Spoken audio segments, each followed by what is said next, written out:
In another recent challenge to BC big industry, a petition against the Ksi Lisims floating LNG terminal has been dismissed.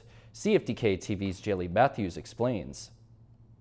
Not long after the PRGT pipeline project that would potentially supply the Ksi Lisims terminal was challenged and the case dismissed in the BC Supreme Court, another challenge to the BC gas industry has also been dismissed. The Gatineau hereditary chiefs filed a petition to challenge the validity of the environmental assessment of the Ksi Lisims project due to lack of consultation and environmental concerns. Although the project wouldn't run directly in their territory, the Gatineau territory encompasses large sections of Nass and Skeena watersheds. Ksi Lisims, a Niska-owned floating LNG project, means from the Nass in the Niska language.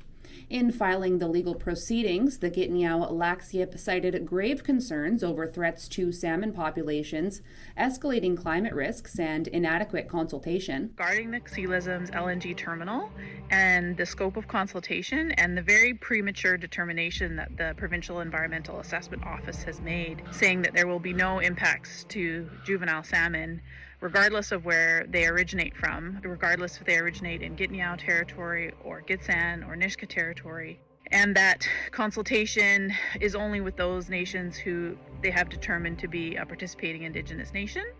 And so for over a year, Gatineau has called to broaden the scope of this consultation to include Gatineau because our fish will be affected. They cite that the Nass River flowing through the Gatineau Lac-Siep before entering Nisga'a territory and emptying into the Portland Canal is the lifeblood of the Gatineau.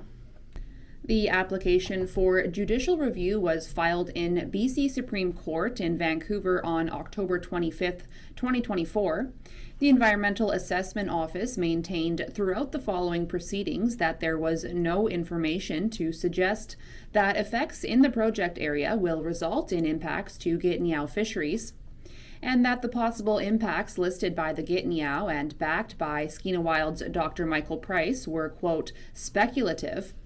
The EAO and the province also maintained that there was no duty to consult due to the negation of direct impacts to Gatineau territory. The Honourable Justice Waitley dismissed the petition on August 29th. For CFTK-TV News in Terrace, I'm Jaylene Matthews.